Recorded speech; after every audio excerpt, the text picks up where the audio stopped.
Hello everyone, the famous Austin Galactic here, and today I'm going to be reading the 7th chapter for my book, Nebula and Quasar, The Search to Save the Sun. Now, since I have read 6 chapters involving events that happened in Common City, as well as talks with Stone Code, as the duo had listened to it along with Nova, especially the H.2 Octave planet. This one is going to take part in much more, I would say, suit is part of the duo being involved on a tropical planet with over, if not hundreds of millions and even Nova Quadragon tones of trees altogether.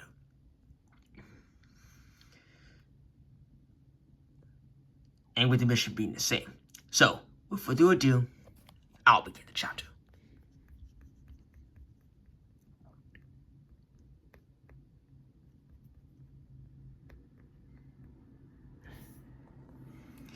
Chapter 7, Planet Greenworld. As they flew to Planet Greenworld, Nebula and Quasar were analyzing the vial that had the first drop of magmanite inside. With a magmanite drop equal to 5 billion years, Quasar was doing some complete analyzation based on what he needed to do, since both of them were successful in capturing the first drop of magmanite in the H.2 Arctic, and were able to collect the batteries for the next planet, since there were some that needed to be collected in order for them to pass another. Okay, since we have collected the first drop of magmanite to the finish in the H.2 Arctic, all we need to do is collect the 9 drops located in the 2 planets, in which it is equivalent to 45 billion years of burning for the sun. However, for the replacement batteries collected, there is a chance that as the replacement sun can get dim at any second, there would need to be more batteries since it cannot stay on by itself. So, if we can collect more batteries, we can be able to spare most of the time and be able to take down Zito, which, according to this data, says that he is almost close to the sun in our galaxy, the IPF solar system, unfortunately. So, what we need to do is that we need to make sure that once we are able to head to Planet Greenworld, we need to start collecting more drops of magmanite. In this case, for Planet Greenworld, it is at 4 magmanite drops, in which 20 billion years will also be added up to 5 billion years. The maximum is 10 drops, which is 50 billion years, since that will help with the sun and the fuel that it needs to keep on going, said Quasar, who was driving the spaceship from Neotopia all the way to Planet Greenworld. As they arrived in Planet Greenworld, they managed to see lots of trees hanging around with the potential of many wild animals and beasts living there. This is it. We have landed in Planet Greenworld, the planet of over a complete estimate of 898.88 Nova Quadragon tone trees high rise. Alright, Nebula, are you ready? Said Quasar, as he was beginning to start the mission with Nebula on climbing up the tall trees to find another rock that contained more than just one drop of magmanite. Yes, Quasar, I'm ready for this mission. Let's collect all of the batteries in this place while taking down obstacles and even enemies to that extent, said Nebula, who was then preparing for the complete mission like Quasar. Alright, the requirement for this level is at 100 batteries, which is uncommon for this planet, but will provide the replacement sun with the required amount of energy before we can provide our sun with all the magmanite that it will need in order for it to survive and be able to provide tens of billions of years of burning, which will be at 54 billion years, which includes the remaining fuel for 4 billion years to that extent for energy, said Quasar, who was keeping with the same goals and requirements that would soon be able to help Nebula and Quasar with the mission to complete Planet Greenworld and be able to move on to Planet Sahara after the mission for them was once complete.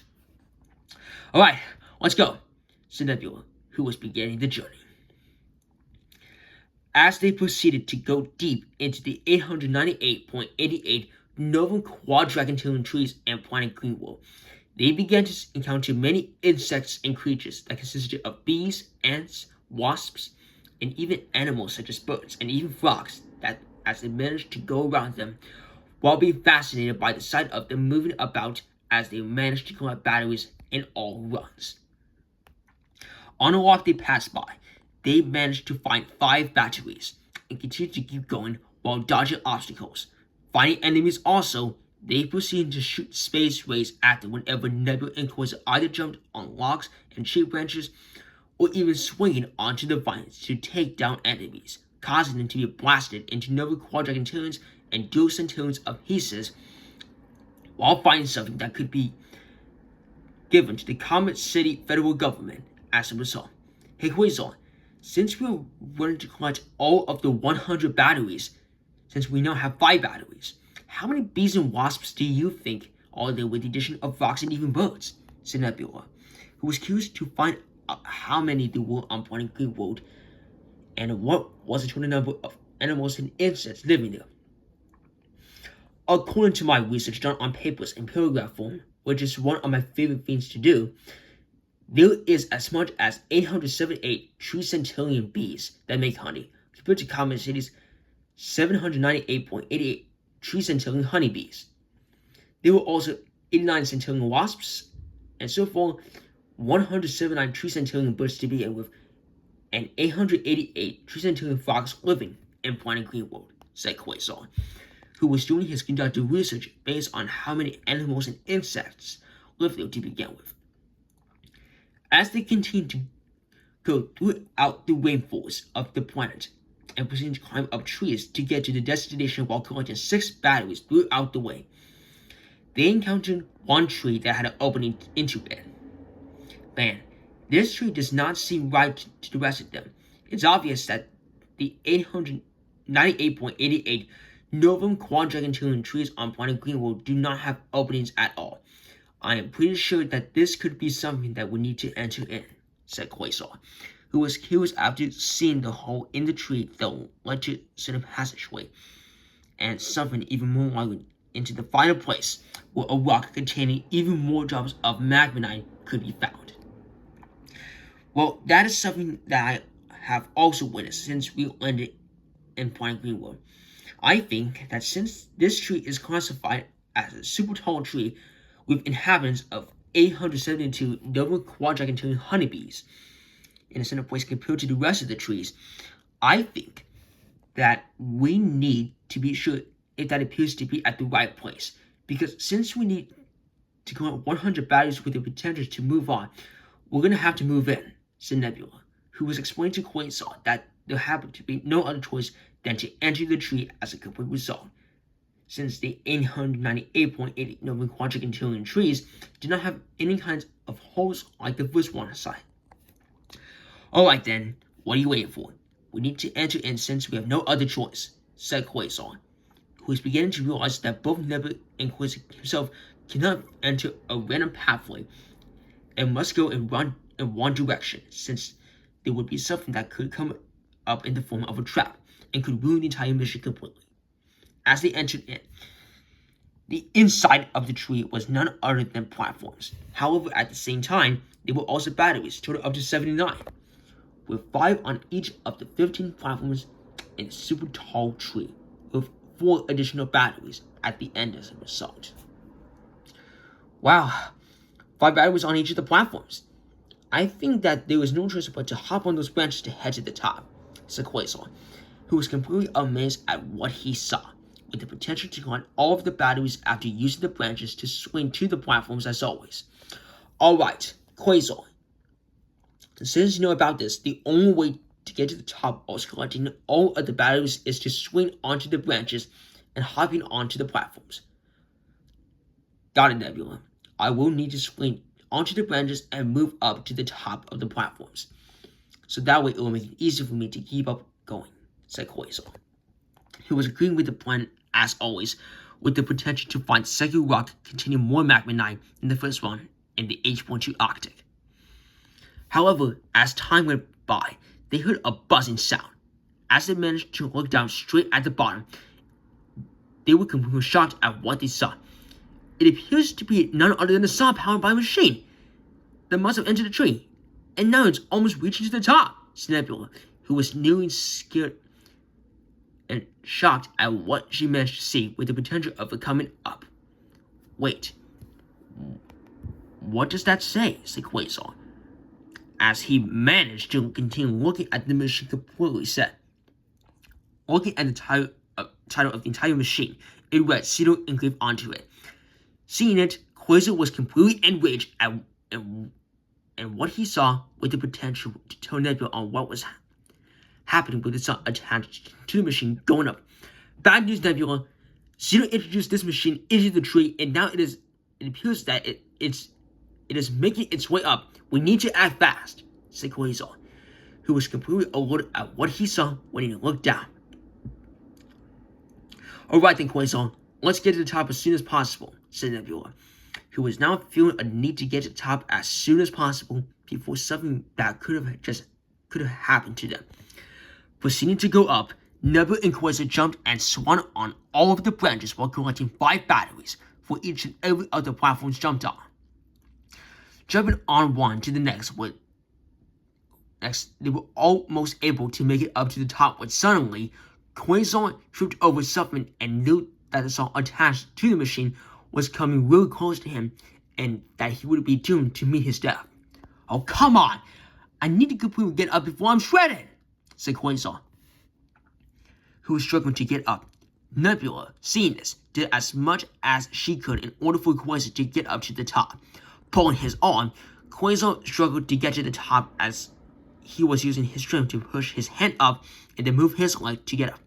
However, with the right amount of strength needed, he was able to get to the top and was able to look down, chopping and destroying most of the platforms. As they did, they managed to get up the super tall tree and with the potential to shoot the machine. Quasar, now's your chance! Shoot the machine!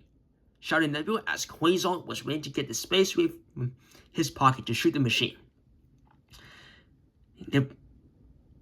Time for this machine to be shot down, said Quasar. As he fired a shot from his space ray, the machine then proceeded to crash down from the top of the super tall tree all the way to the bottom, where its components got destroyed, with the machine being broken down into complete bits. With an explosion bursting out of the machine, going to the final 4 batteries to finish off the task, they made it to the top part of Planet Greenwood, which was a hill very flat with lots of space to have. As they did, they proceeded to place in all of the 130 batteries collected with a screen on the slot saying 136 out of 300 batteries collected in retrospect. Okay, that seems to be enough batteries for this planet. Now, all we need to do is find another rock that is presumed to have the magmanite inside it. If we manage to find that, what we can do is that we need to use another pickaxe, since that rock requires more strength than the first one to begin with, since we begin the mission completely as a result, said Quasar. I think that appears to be a good idea, Quasar. We should probably find one that could be possible to use for the rock we should also find. If we do that, then we need to make sure if the pickaxe surely matches the one on the rock. If it does, then we can be able to mine the rock as soon as possible, said Nebula, who was agreeing to the plan on digging up a pickaxe and a rock to begin the mining process. As they digged in through the dirt of the hill to begin with, they kept looking for many things as possible. As the digging proceeded to go for 30 minutes, they kept going under until they found a pickaxe with the strongest iron and a rock that was not resistant to iron completely. Aha! There it is!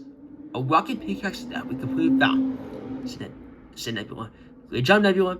Now all we need to do is mine this rock and put it back where it belongs so that we can be able to continue on with the final journey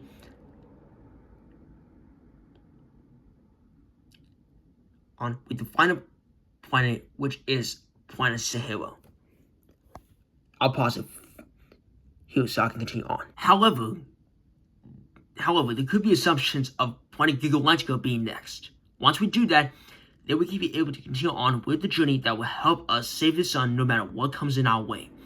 We will not let Stone Cold or the galaxy down at any time, said Quasar, who is now determined to do whatever it takes to help save the galaxy from Xeno and be able to use the Magmanite for the sun.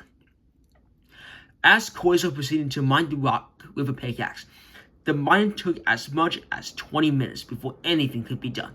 Continuing further on, the mine destroyed a fragment of the rock one by one in order for Quasar to retrieve and get the Magmanite known to power every entire planet's core, ranging from 5 billion years for 1 drop to 50 billion years for 10 drops as possible. After 20 minutes, the Magmanite was revealed as a result of the pickaxe mining the rock as possible, with the 4 drops revealed to be generated by the rock itself, similar to the first one. Quasar took out the same box containing the violet that had the first drop of Magmanite equivalent to 5 billion years of burning. After he did that, he proceeded to open the lid to pour in the 4 drops of Magmanite into the vial as a result. Now, with 5 drops that being placed equivalent to 25 billion years as always, Quasar then proceeded to close the lid and place it back into the box in his pocket. Alright, that is 5 drops of the Magmanite equivalent to 25 billion years, in which each drop is 5 billion years. Now, all we need to do is do the same thing as before when we travel to this planet. Use a fly spaceship, as always, for a bigger and better future, said Quasar. Calling in the same spaceship as before, Quasar managed to open the doors that served as the front of for the spaceship driver's seat and other seats. Alright, Nebula, let's hop on and be able to go to Planet Hill and then to Planet Gigalantica.